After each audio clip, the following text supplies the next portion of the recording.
నేనట పరలోకంలో లైంగికత అని మాట్లాడానని మొన్న పనికిమాలినోడు దుర్గుణం గాడు వాడు ఎద్దేవా చేస్తున్నాడు. పరలోకంలో లైంగికత గురించి నేను మాట్లాడింది వాడు ఏం విన్నాడు ఏమన్నాడు. అయినా ఎవరైనా అబ్జెక్షన్ చేయొచ్చు, కానీ వాడున్న ధర్మమే ఏం చెబుతుంది? స్వర్గం అంటేనే అదని చెప్తుంది కదా. ఎక్కడ చెప్పింది రా లోఫరో? అదే ఓఫిర్ తాత ఎక్కడ చెప్పింది? స్వర్గం అంటేనే అది అని ఎక్కడ చెప్పింది నీకు? పుణ్యవంతులు స్వర్గాది లోకాలకు వెళతారు. ఊర్ధ్వలోకాల్లో స్వర్గలోకం కూడా ఉంది, పితృలోకం ఉంది, గోలోకం ఉంది, సత్యలోకం ఉంది, ఎన్నో లోకాలు ఉన్నాయి. పుణ్యవంతులు ఆయా లోకాలకు చేరుకుంటారు అని హిందుత్వం చెప్తుంది తప్ప స్వర్గం అంటేనే అది అని ఎక్కడ చెప్పిందిరా? స్వర్గం అంటేనే దేవవేశ్యలతో సుఖపడ్డవని చెప్పే ధర్మంలో వాడుండి నన్ను గేలి చేయడం ఏంటి? స్వర్గం అంటే దేవవేశ్యలతో సుఖపడటం అని ఎక్కడ చెప్పింది? ఎక్కడ చెప్పింది నువ్వు చెప్పాలి. వాడి మతం ఏం చెబుతుంది? రంభ ఎవరు, ఊర్వశి ఎవరు, మేనక్ ఎవరు, తిలోత్తమ ఎవరు? ఎక్కడన్నా హిందూ గ్రంథాల్లో మనుషులు చచ్చిపోయి పైకి వెళ్ళిన తర్వాత రంభా ఊర్వశి వీళ్ళతో సుఖపడ్డారు అని ఎక్కడన్నా ఉందా? అలా జరిగింది ఎక్కడ చెప్పారా? వాళ్ళ ధర్మము నిండా వీర్యాలు కార్చుకోవడమే కదా వాళ్ళు. ముందుగా మనం బైబిల్ విషయం చెప్పించిన తర్వాత వెళ్దామండి. బైబిల్ ప్రకారంగా మత్తయి సువార్త 22వ అధ్యాయం 29వ వచనం 30వ వచనం కనుక చూస్తే ఇక్కడ చూడండి, యేసు లేఖనములను గాని దాని దేవుని శక్తిని గాని ఎరుగక వీరు పొరపడుచున్నారు. పునరుత్థానమందు ఎవరును పెళ్లి చేసుకొనరు, పెళ్లికి ఇయ్యబడరు, వారు పరలోకమందున్న దూతల వలె, అనేక ప్రాచీన పత్తులలో దేవుని దూతల వలె అనే పాఠాంతరం ఉంది. గమనించండి, పరలోకమందు దూతల వలె ఉంటాం తప్ప పెళ్లి చేసుకోవడం అనేది లేదండి. అంటే పెళ్లి చేసుకోకుండా లేకుండా సంభోగం ఉంటుందా అంటే దాన్ని ఖచ్చితంగా బైబిల్ సమర్థించదు. వ్యభిచారాన్ని దేవుడు ఖండిస్తున్నాడు. అలాగే నిన్ను పొరుగు వాళ్ళని మోపు చూపు చూస్తేనే వ్యభిచారంగా చెప్పినటువంటి బైబిల్ పెళ్లితో వివాహిత సంబంధాల గురించి అయితే బైబిల్ సమర్థించదు.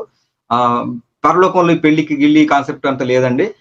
అక్కడ అంతా దేవదూతల పోలి ఉంటారు, దేవుడి రాజ్యం చేస్తారు, అలాగే దేవుడిని మహింపరుస్తారు. పరలోకంలో దేవుడికి రాజ్యం గాను దేవుని మహింప యాజకులు గాను ఉంటారనేది బైబిల్ చాలా స్పష్టంగా చెప్తా ఉంది. అయితే కొంతమంది అనొచ్చు, ఏమనంటారంటే మరి పరలోకంలో పెళ్లి విందు ఉంటది కదండి, యేసుక్రీస్తు భర్త అని, వధువు సంఘం అని ఇలా కాన్సెప్ట్ ఉంది కదా అంటారు. అదంతా అలంకారిక భాషలో మాట్లాడబడింది తప్ప అది భౌతికంగా పెళ్లి గురించినటువంటి సందర్భం కాదు. ఎందుకంటే మన భూలోకంలో అన్ని సంబంధాల కన్నా, తల్లిదండ్రుల సంబంధం కన్నా, అన్ని సంబంధాల కన్నా భార్యాభర్తల సంబంధం చాలా విలువైంది, చాలా స్ట్రాంగ్ అయింది. చనిపోయే వరకు ఉండేది భార్యాభర్తల సంబంధం. తల్లిదండ్రులు మధ్యలో వెళ్ళిపోతారు, పిల్లలు మధ్యలో వెళ్ళిపోతారు, మన జీవితంలో నుండి తల్లిదండ్రుల మధ్యలో వెళ్ళిపోతారు, పిల్లలు వెళ్ళిపోతారు. కానీ భార్యాభర్త సంబంధం అనేది వాళ్ళిద్దరు మరణం తప్ప వాళ్ళని వేరు చేయకూడదు, మరణం తప్ప వేరు చెయ్యదు. ఆ వివాహ ఆ సంబంధం ఏదైతే ఉందో అది భార్యాభర్తల సంబంధం అయితే మరణం వరకు ఉండేది, అంటే శాశ్వతంగా ఉండేది, విడిచిపెట్టబడింది.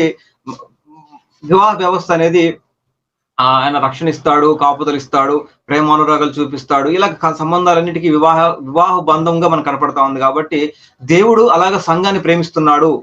ఒక భర్త భార్య ఎంత ప్రేమిస్తున్నాడు అంత ప్రేమిస్తున్నాడు. అలాగే కాపుదలు ఇస్తాడు, రక్షణ ఇస్తాడు.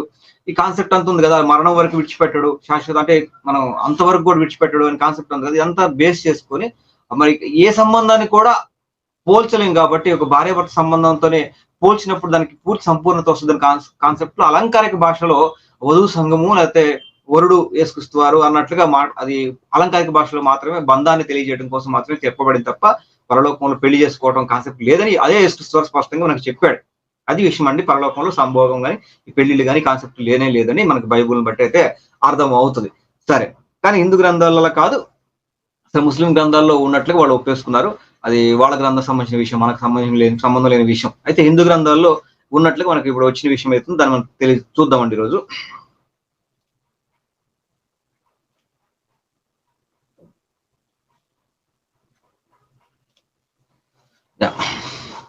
ఇది మహాభారతం అండి. దీంట్లోనే బ్రదర్ సిరాజ్ గారు చూపిస్తూ అప్సరసుల గురించి విషయాలు మాట్లాడారండి. దీని అప్సరసులు లేరని మాట్లాడాడు. చూద్దాం.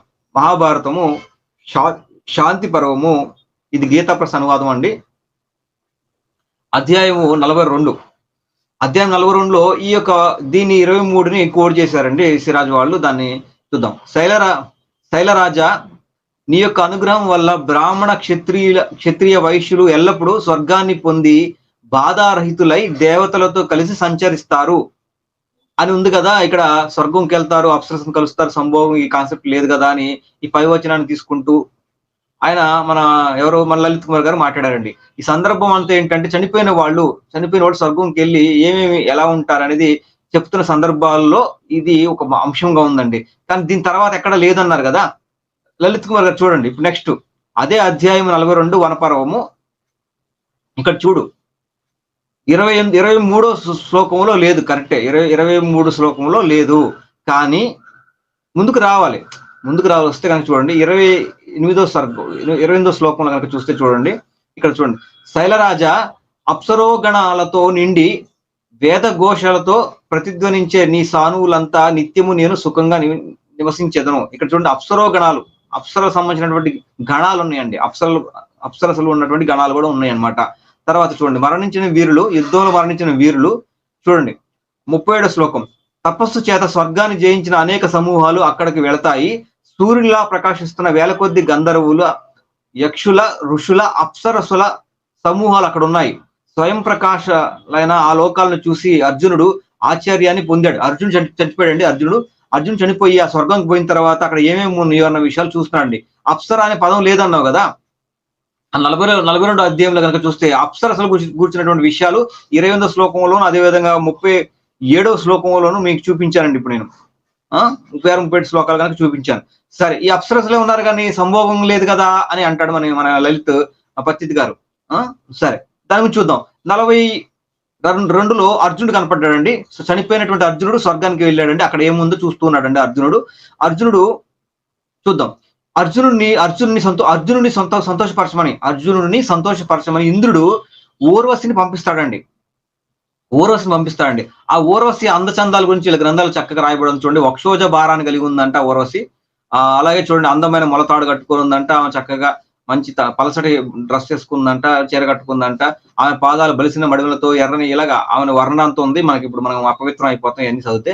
అవన్నీ పక్కన పెట్టేద్దాం. తర్వాత ఆమె రాత్రి సమయంలో వెళ్ళిందంట. మరి ఆ స్వర్గంలో రాత్రి పగలు కూడా ఉంటదండి. మరి బైబిల్ ప్రకారంగా ఇక చీకటి ఈ కాన్సెప్ట్ లేదు కదా.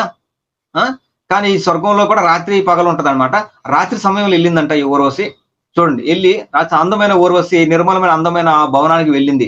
అర్జునుడు ఉన్న భవనానికి వెళ్ళిందండి. రాజా ఆ రాత్రి సమయంలో శంకించిన మనస్సుతో అర్జునుడు ఆమె దగ్గరకు వచ్చి అడిగాడు, ఎందుకు వచ్చావమ్మా అని అడిగాడు. చూడండి, ఇక్కడ జాగ్రత్త చదవాలి. ఇప్పుడు లలిత్ కుమార్ దాని కంటిన్యూషన్ చదవాలి కదా. 46వ అధ్యాయం కనుక చూడు ఊర్వశిని అర్జునుడు తిరస్కరించుట. ఇది స్వర్గంలో జరుగుతుందండి, బతుకుండగా కాదు. చనిపోయిన తర్వాత అర్జునుడి దగ్గరికి ఊర్వశిని ఇంద్రుడు పంపించాడండి. యుద్ధంలో మరి అక్కడ చనిపోయి వచ్చావు కదా నువ్వు, అర్జునుడు చనిపోయిన తర్వాత వచ్చిన తర్వాత ఆ ఊర్వశిని పంపించాడండి అర్జునుడి దగ్గరికి. ఎందుకు పంపించాడో కూడా చూపిస్తాను చూడండి. అందంగా రెడీ అయ్యి వచ్చిందండి ఊర్వశి. వచ్చిన తర్వాత చూడండి, ఈ స్వర్గలోకంలో నీ రాక వల్ల మహోత్సవం జరిగింది. చూడండి, అప్సరసలతో ముఖ్యులందరూ నృత్యం చేశారు. ఎవరో చనిపోయిన వాళ్ళంతా చక్కగా అక్కడ నృత్యం చేశారంట. ఆ సమయంలో అక్కడ నువ్వు నన్ను రెప్పవేయకుండా చూసావు. ఊర్వశి అంటుంది అర్జునుడితో, నువ్వు నన్ను రెప్పవేయకుండా చూసావు కదా అనిందంట. తర్వాత ఇంద్రుడు చిత్రసేనుని నా దగ్గరకు పంపించాడని చెప్తుందండి ఊర్వశి. తర్వాత సుశ్రోణి యుద్ధంలో ఇంద్రుడంతటి సూర్యుడు ఎల్లప్పుడూ ఔదార్య గుణాలతో ఉండేవాడు బృందానందుడు ఆయన అర్జునుడిని సేవించు అని అప్పుడు నాకు సేవించమని చెప్పాడండి. చూడండి, ఆజ్ఞాపించబడిన నేను నీ దగ్గరికి సేవించడానికి వచ్చాను అని చెప్తుందండి. ఏం సేవించడం చూడండి. వచ్చినప్పుడు ఏమంటుందంటే, అప్పుడు అర్జునుడు ఏమంటున్నాడు చూడండి, సౌభాగ్యశాలిని భావిని, నాతో నీవు చెప్పిన మాట వినటానికి చాలా బాధగా ఉంది. నిశ్చయంగా నీవు నా దృష్టిలో గురుపత్నితో సమానురాలవు. కళ్యాణి నాకు నా తల్లి కుంతి ఎటువంటిదో, ఇంద్రుని భార్య సచీదేవి ఎటువంటిదో నీవు కూడా అటువంటి దానివే. ఈ విషయంలో వేరొకలా ఆలోచించరాదు అని చెప్పాడండి. ఈ విధంగా మనకి ఇప్పుడు దీని ప్రకారం చూపించిన దాంట్లో ఏముంది ఖచ్చితంగా ఆ కాన్సెప్ట్ లో అప్సరసల గురించిన విషయాలు మనం చాలా చూసామండి. కాబట్టి లలిత్ కుమార్ గారు అప్సరసల గురించి లేదని చెప్పావు కదా, ఉంది. అలాగే సంభవం గురించి లేదని అన్నావు కానీ చక్కగా ఊర్వశి రెడీ అయ్యి ఎవరైతే అర్జునుడికి సేవ చేయడానికి వచ్చినప్పుడు నువ్వు ఇలాంటి నిన్ను అలా చూడలేను, నువ్వు నా తల్లితో సమానవరాలు, నిన్ను అలా చూడలేను అని చెప్పి తిరస్కరిస్తాడండి అర్జునుడు. కాబట్టి అక్కడ సంభోగాలు లేవు, ఆ లేవు, ఈ లేవు అని చెప్పి మీరు మాట్లాడటం అయితే రాంగ్. అయితే సంభోగాల గురించి ఇంకా చాలా విషయాలు మనం తెలుసుకోవాల్సి ఉంది, వాటిని తెలుసుకుందామండి. తర్వాత వెళ్లే ముందు ఇంకొక విషయం కూడా చూసిన తర్వాత ఇంకొంచెం డెప్త్ గా వెళ్దాం. ఇంకొక పాయింట్లు కూడా మన లలిత్ కుమార్ గారు అడ్డంగా బుక్ అయ్యాడండి, అది కూడా చూద్దామండి.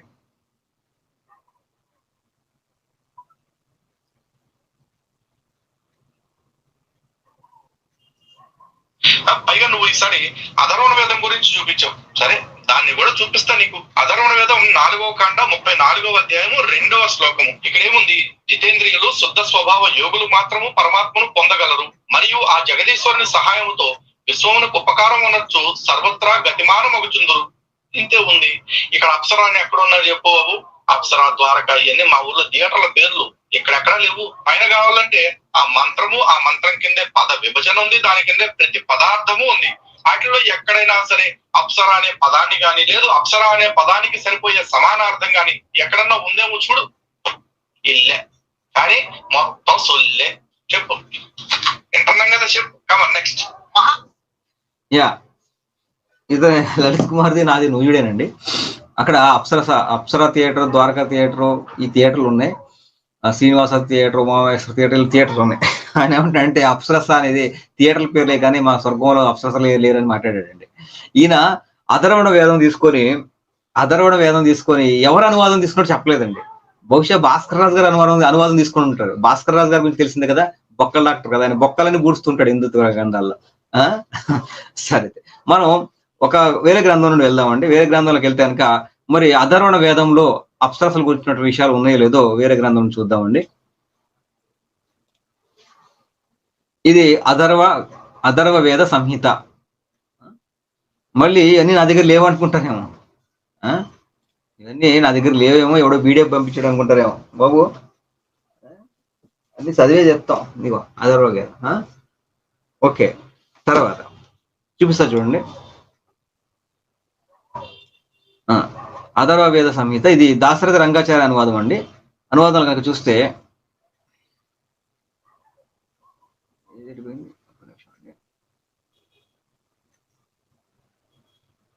ఒక్క నిమిషం.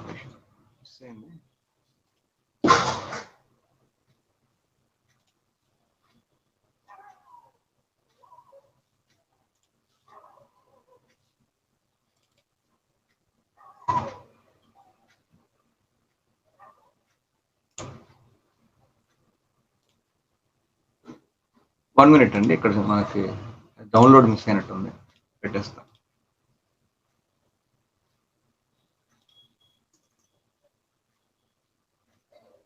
యా, చూడండి. అధర్వణ వేదము కనుక చూస్తే 4వ కాండం అండి. 4వ కాండం 7వ అనువాకము 4వ సూక్తము 34 అధ్యాయము 2వ మంత్రం అండి. ఇక్కడ చూడండి.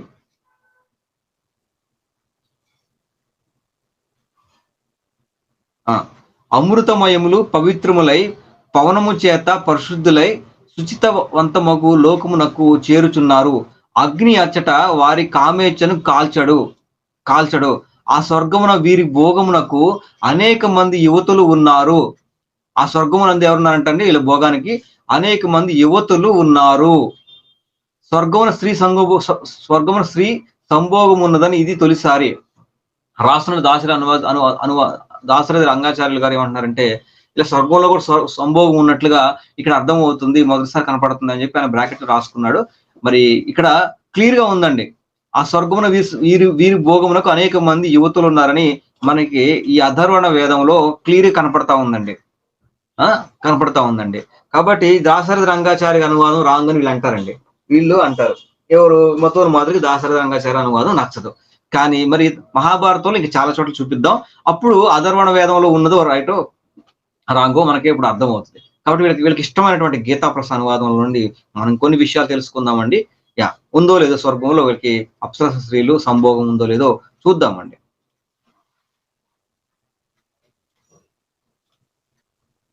యా, ఇది వచ్చేసరికి మహాభారతము అనుశాసన పర్వంకి వస్తున్నామండి. అనుశాసన పర్వం గీతాప్రస్థ అనువాదమే. అనుశాసన పర్వం అధ్యాయము 106 పేజ్ నెంబర్ 469. ఇక్కడ కనుక చూడండి. ఇగోండి, భరత రషభ స్వర్గానికి వెళ్లి 100 స్త్రీలతో నిండిన భవనంలో క్రీడిస్తాడు. చూసారా? స్వర్గంలోకి వెళ్ళి 100 స్త్రీలతో నిండిన భవనంలో క్రీడిస్తాడు అంటారండి. కాబట్టి క్రీడించినట్టుగా ఉందా లేదా అది. తర్వాత ఇందాక చూసిన శ్లోకం నెంబర్ వచ్చేసరికి ఈ 57వ శ్లోకం అండి. తర్వాత 60వ శ్లోకం. తర్వాత ఆపై ఆ పురుషుడు పవిత్రుడై చక్కగా అలంకరించుకొని వందల స్త్రీలతో నిండి సువర్ణ సదృశ్యమై కోరికల నిలవైన 7 అంతస్తుల మేడలో క్రీడిస్తాడు. పాపాలు తొలగి సఫల సంకల్పుడై స్థిరంగా సుఖిస్తాడు. ఇది ఎక్కడండి? స్వర్గంలో అండి. తర్వాత 61 శ్లోకం. ఉపవాసంతో మరణించిన వాడు ఎవడైతున్నాడు అతను ఇందాక వేరే రకంగా మరణించిన వ్యక్తి అండి. ఇప్పుడు ఇతను ఉపవాసం బాగా చేశాడండి. ఉపవాసం బాగా చేసి ఆ ఉపవాసంలోనే చనిపోయాడండి.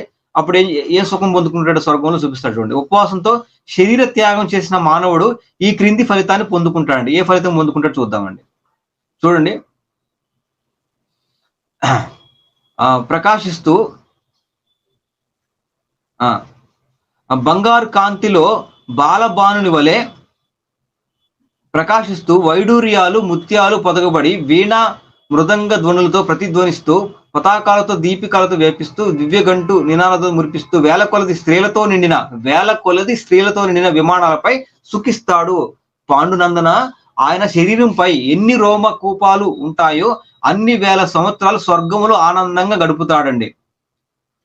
ఇది ఉపవాసం చేస్తూ మరణిస్తే కనుక ఆ స్వర్గంలో చాలా మంది స్త్రీలు ఉంటారు.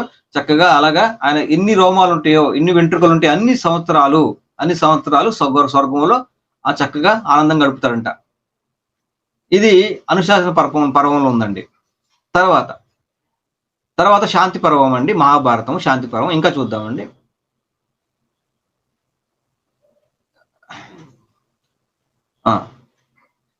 శాంతి పర్వము అధ్యాయము 98. చూడండి, యుద్ధములో చనిపోయిన వీరుడు తమకే భర్త కావాలని వేల కొద్ది వరాప్సరసలు త్వరితగతిని ఎదురుగా పరుగులు తీస్తూ వస్తారు. యుద్ధం చనిపోయినటువంటి వ్యక్తి ఎవడుతున్నాడో అతను దానికి నాకే భర్త కావాలని అంటారు. పరిగెట్టుకుని వస్తారంటండి అప్సరసలు. యుద్ధం చచ్చిపోయాడు కదా, అతన్ని ఇతను నాకే భర్త కావాలి పరిగెత్తుకుని వస్తారంటండి. ఎవరు? వేల కొద్ది అప్సరసలు అండి. ఒకళ్ళ ఇద్దరు కాదండి, వేల కొద్ది అప్సరసలు. అది దోలు తీరిందా? 72 కన్నీళ్ళు ముస్లింలు గెలికారు. ఇప్పుడు హిందుత్వంలో ఒక వ్యక్తి కోసం వేల మంది అప్సరసలు పరిగెట్టుకుని వస్తారంట స్వర్గంలో. కాబట్టి ఇది తర్వాత చూడండి,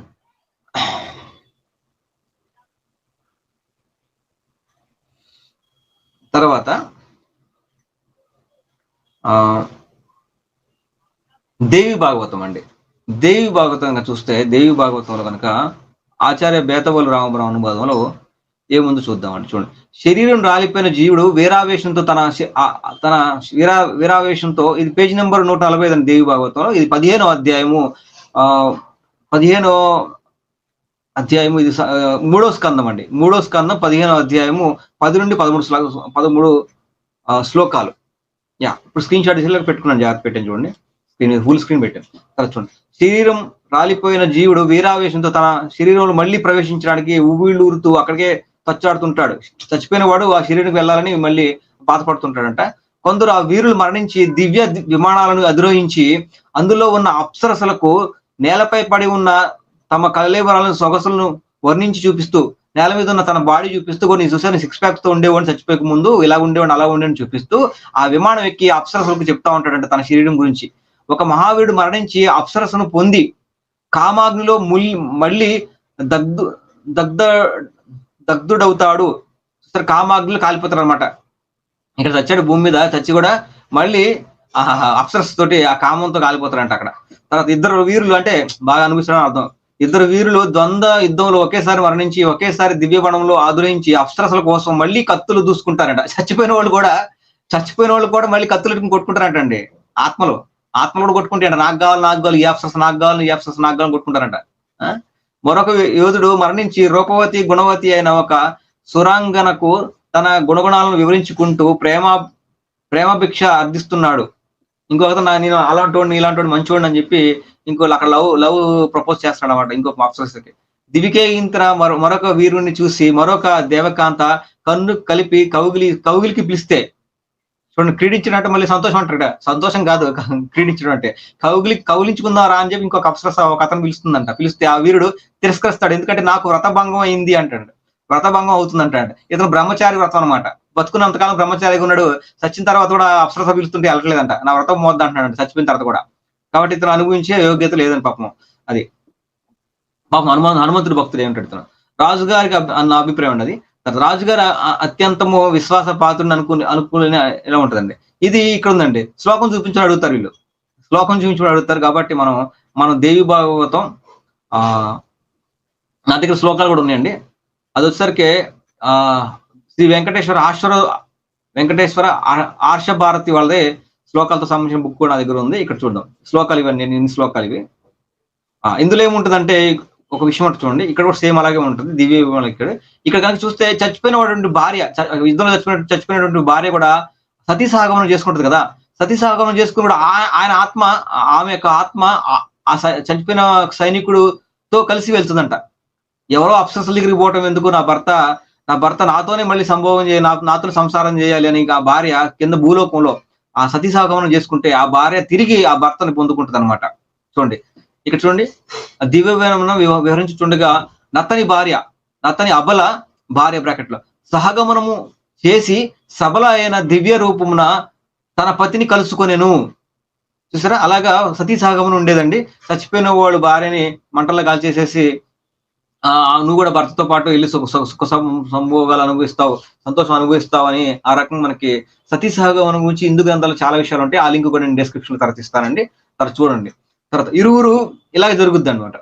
ఇది మనకు శ్లోకాల్లో కూడా ఉంటుంది అనమాట. మరి శ్లోకాలు ఎక్కడ ఉందో ఎత్తుకోండి మీరే, ఈ శ్లోకాల నెంబర్లు ఇవి. ఈ శ్లోకాలు స్క్రీన్ షాట్లు తీసుకొని మరి సంస్కృతం వచ్చిన పండితులు ఎవరైతే వాళ్ళు చెక్ చేసుకోండి. అది తర్వాత అదే దేవి భాగవతం 9వ స్కందము 1వ అధ్యాయం 143వ శ్లోకంకి వస్తే కనుక చూడండి, భూలోకములో వేశ్యలు స్వర్గలోకంలో అప్సరస్సులు ఈ కోవలోకి వస్తారంట. చూసారా, భూలోకంలో వేశ్యల దగ్గరికి వెళ్ళటమే పాపం ఇక్కడ భూలోకంలో. కానీ వాళ్ళ పాపం కాదనమాట. భూలోకంలో వేశ్యలు ఉంటారు, అలాగే స్వర్గంలో అప్సరస్సులు ఉంటారు అని దేవి భాగవతం చెప్తుందండి. స్వర్గలోకంలో అప్సరస్సులు ఈ కోవలోనికి వస్తారు. కాబట్టి భూలోకంలో వేశ్యలు ఉన్నట్టుగానే వీళ్ళకి స్వర్గలోకంలో కూడా అప్సరస్సులు ఉంటారు, వాళ్ళు దేవ వేశ్యలుగా ఉంటారు అనమాట. వాళ్ళు చక్కగా అనుభవించవచ్చు అని వీళ్ళ గ్రంథాలు చెప్తున్నాయి. దీని గురించి శ్లోకం చూపించమని అడుగుతారు. 9వ స్కందం కనుక చూస్తే ఇక్కడ స్వర్గే చ అప్సరస సాగణ అని ఉంటదండి. ఇక్కడ ఇది 9వ స్కందంలో. వీరు నేలపై వేశ్యలుగా స్వర్గమున నచ్చరలుగా ఉంటారు, నచ్చరలుగా అప్సరసలుగా ఉంటారు అనమాట. ఇది దేవి భాగవతంలో ఉండండి. కాబట్టి మనకు అర్థమైంది ఏంటంటే దేవి భాగవతం ప్రకారంగా మనకి స్వర్గంలో మనకి వీళ్ళకి అప్సరసలు ఉన్నట్లుగా మనకి క్లియర్గా కనపడిందండి. యా, కాబట్టి ఈ విధంగా మనకి చనిపోయిన వాళ్ళు ఎవరైతే ఉన్నారో వీళ్ళంతా కూడా స్వర్గంలో అప్సరసలు ఉన్నారని, వాళ్ళతో కౌగులించుకుంటారని, చక్కగా వాళ్ళు అనుభవిస్తారని, సంతోషం అనుభవిస్తారు. వేల మంది, ఒకళ్ళిద్దరు కాదు, వేల మంది నాకు కావాలని వేల మంది నాకు కావాలని పరిగెట్టుకుంటూ వస్తారంట చచ్చిపోయిన వాళ్ళ దగ్గరికి అప్సరసలు. అలాగే అర్జునుడి దగ్గరికి కూడా ఊర్వశి వెళ్ళిందండి. కాబట్టి ఇలాగా హిందుత్వంలో మరి ఉన్న విషయాలన్నిటిని చక్కగా మన ముస్లిమ్స్ ని వీళ్ళు అనవసరంగా రెచ్చగొట్టి అన్ని విషయాలు చెప్పించుకున్నారండి. మన లలిత్ కుమార్, కేడిఆర్, రాధమోహన్ దాస్ లాంటి వాళ్ళు.